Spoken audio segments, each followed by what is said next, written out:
algunos de los canales de televisión, y Jorge es un tipo que sabe muchísimo, muchísimo de geopolítica y muchísimo de los temas internacionales, y para mí hoy analizar o poder analizar o que me pueda contar la elección de los Estados Unidos y el impacto que esto puede tener para el mundo y para Latinoamérica es un verdadero privilegio. Hola Jorge, buen día. Maximiliano Lecky te saluda. ¿Cómo andás? Hola Maximiliano, buen día y muchas gracias por la presentación. Por favor, gracias por atendernos, Jorge. Bueno, ¿cómo ves la elección de los Estados Unidos? Que algunos dicen no es tan reñida, pero en la última elección que pasaba lo mismo, terminó ganando Trump y eso no se esperaba. Y sobre todo por el método de conteo que tiene cada estado. Vos pensás que Estados Unidos son 50 países en uno, son 50 estados. Es decir, cada estado tiene su propio método de recuento de votos. E inclusive en esta ocasión tan particular por la pandemia ha habido ya más de 90 millones de votos sobre 156 millones. Es decir, en realidad ya se votó en Estados Unidos. Esta es una realidad. La otra es que aquellos que votaron evidentemente lo hicieron convencidos, lo que te da una pauta de una polarización aún mayor que la de 2016, cuando ganó Donald Trump. Y en ese caso, como ocurrió también en 2000, la candidata demócrata Hillary Clinton, en 2000 era Al Gore, obtuvo más votos, 3 millones de votos, pero resulta que por el conteo individual para el colegio electoral, para el que se necesitan 270 delegados sobre 538, termina ganando Donald Trump. Entonces esto se va, digamos, reduciendo o resumiendo en la votación en cada estado.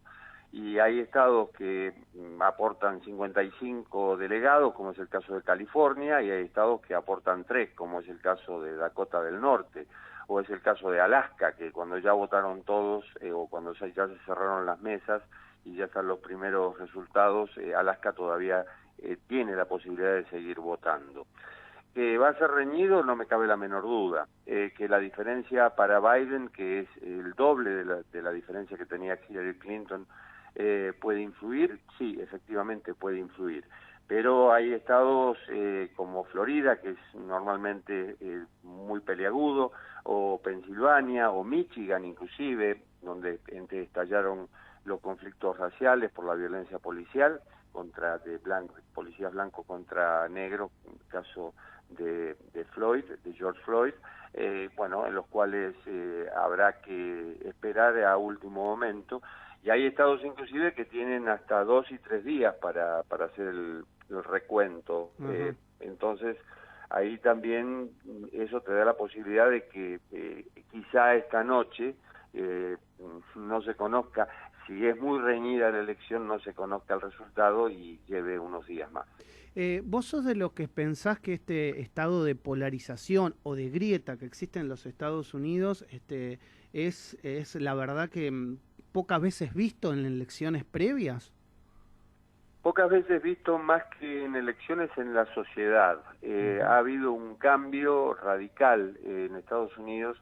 La verdad es que es un país en el cual normalmente en los pueblos hay algo que a veces uno tiene la idealización de Estados Unidos que ve Nueva York cuando ve Estados Unidos, y la verdad es que no es Manhattan.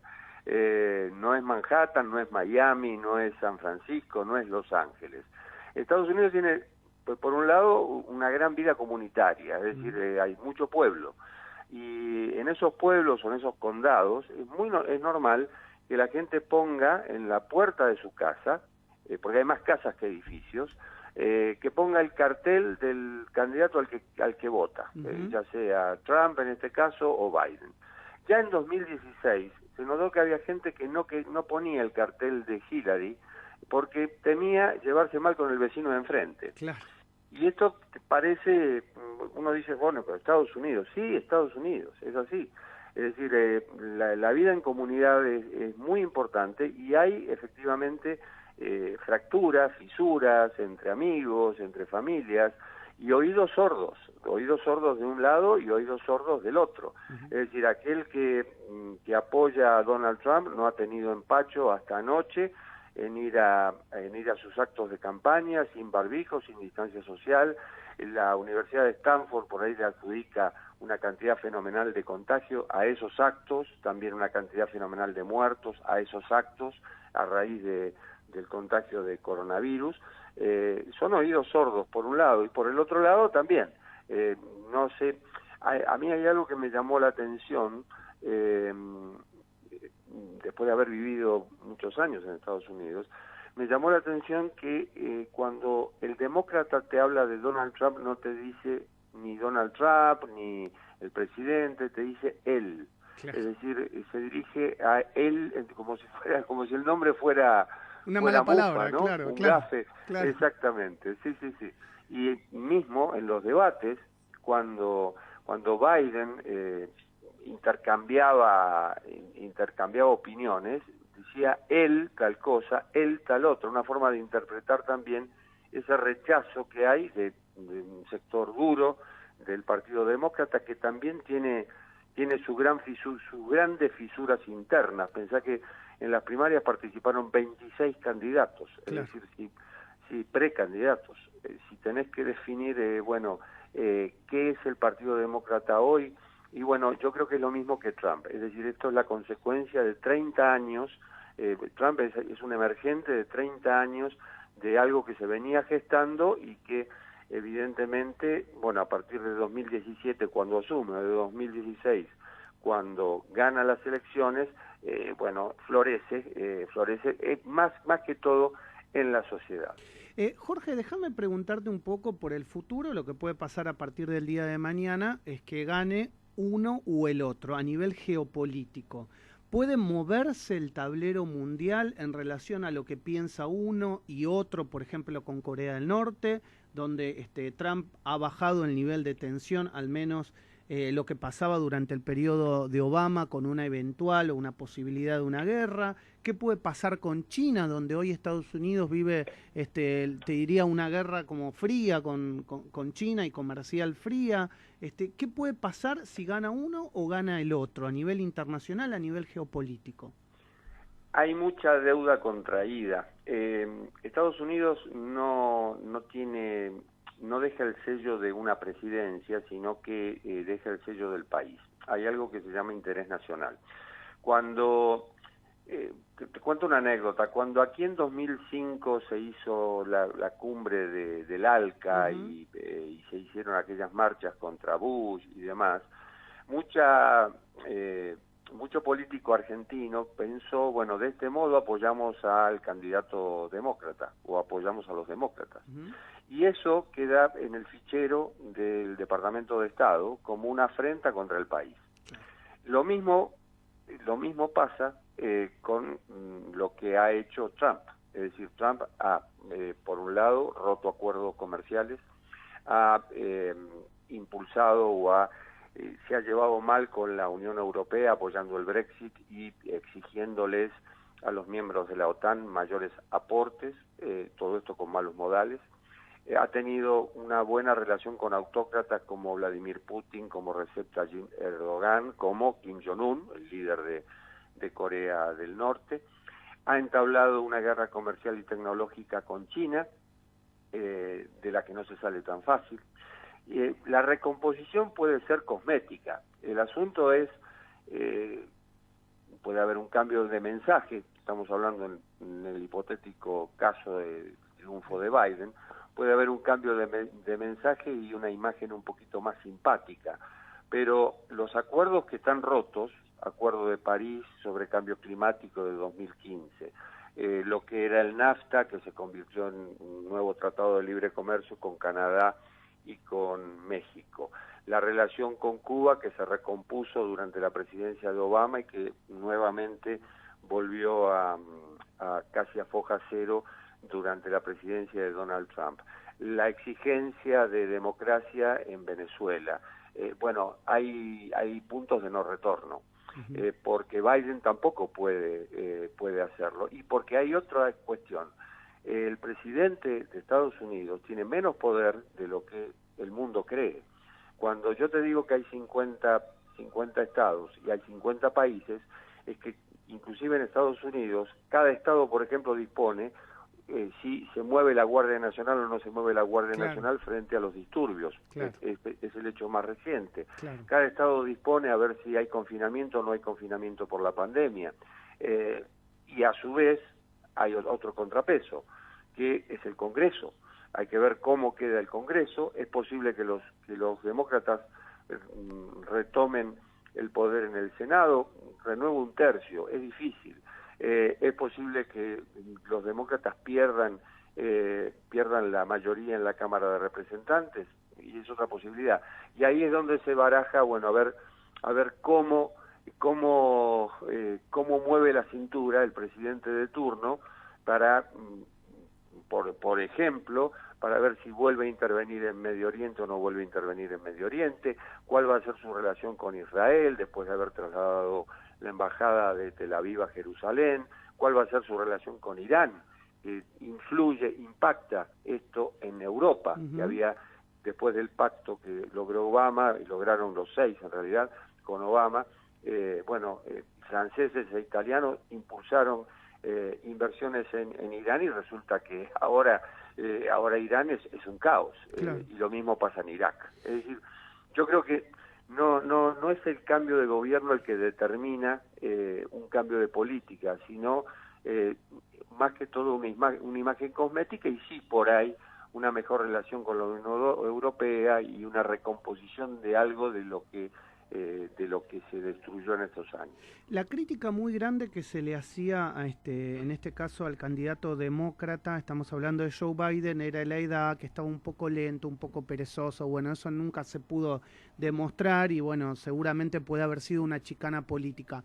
Ahora, no dándole fundamento a eso, pero sí entendiendo que hay un sistema democrático y que hay que eventualmente hay una vicepresidenta que puede llegar a ser Kamala Harris. Algunos dicen que no hizo campaña porque no medía bien. ¿Quién es Kamala Harris? Kamala Harris es, primero la primera fiscal negra de California, tiene antecedentes en el Senado, es senadora, y sobre todo, además de al ser negra, bueno, en un momento de violencia racial, digamos que influye, impacta. Ojo, el voto del electorado afroamericano es el 11% en Estados Unidos, no es tan grande, son más los hispanos que votan que los negros, los afros, más allá de Black Lives Matter y todo el movimiento que se ha producido después de la muerte de Floyd. Ese es un dato, pero el más importante es que tiene 55 años. Y Joe Biden tiene 77, 2 semanas después, el 21 de noviembre, 2 semanas después de las elecciones, o 3, no sé cuánto, cumple 78 años. Donald Trump tiene 74, tampoco estamos hablando aquí de gente joven, digamos. En los dos casos influye la edad. Y Mike Pence, que es el vicepresidente de Trump, tiene 65 años.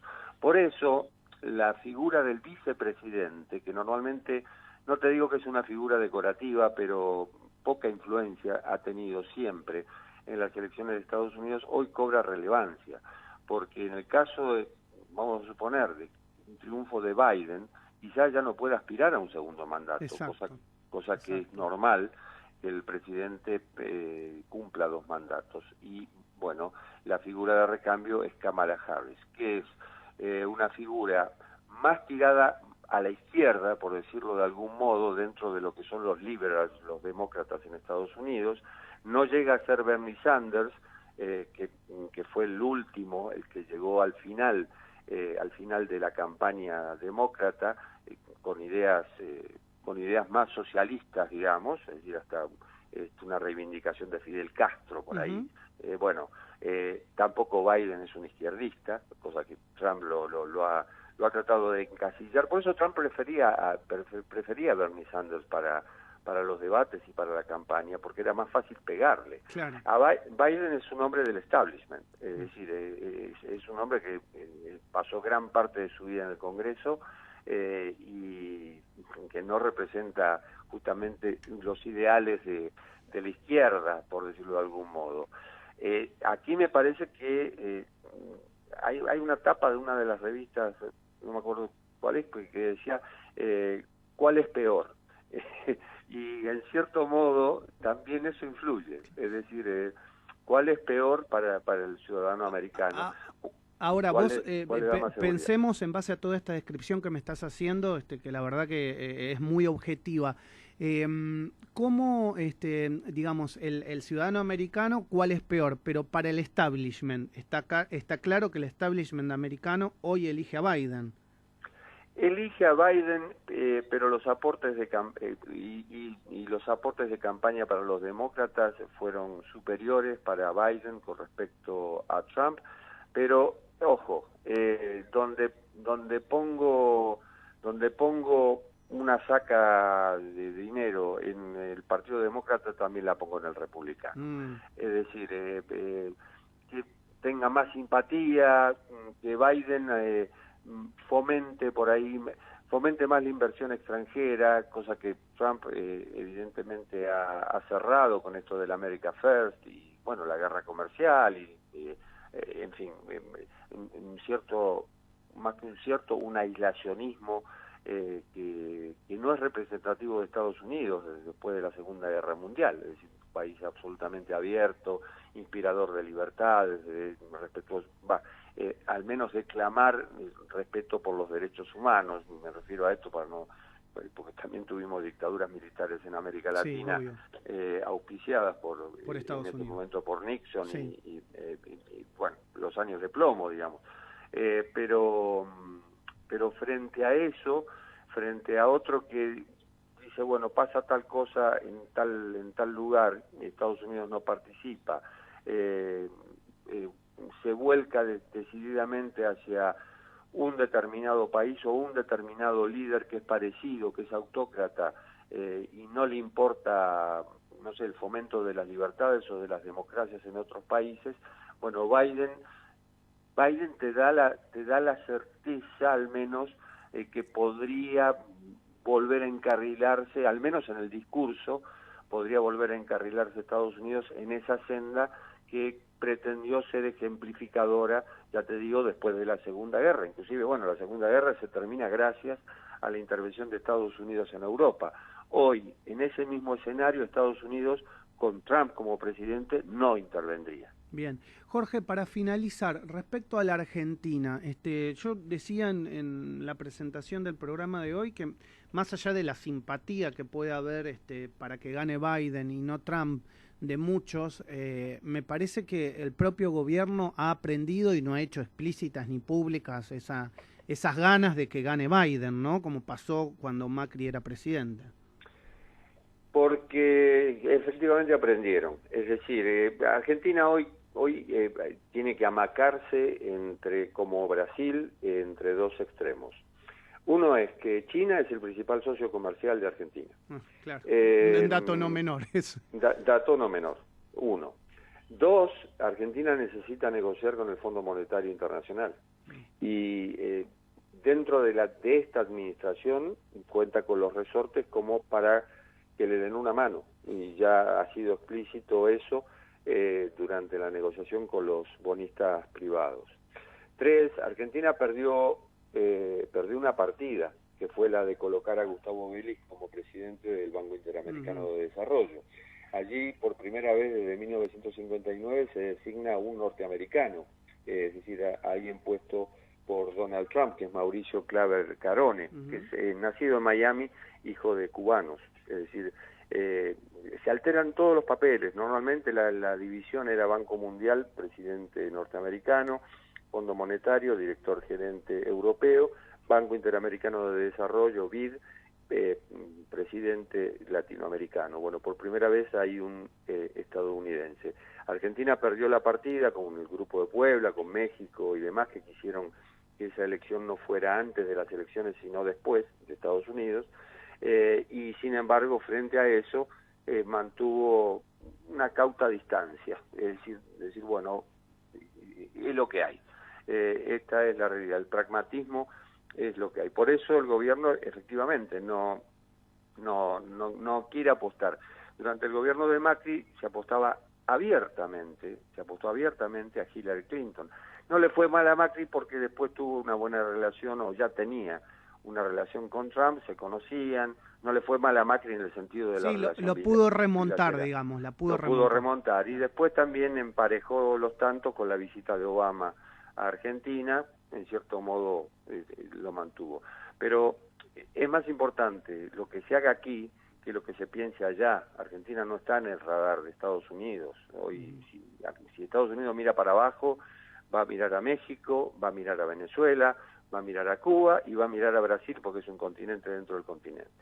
Y después el resto, bueno, es lo que va pasando, qué sé yo, Bolivia va a recomponer relaciones, por ejemplo, con Luis Arce como presidente, pero no es que Estados Unidos esté pendiente de lo que pasa en Argentina. Argentina está más pendiente justamente, más por necesidad que por otra cosa.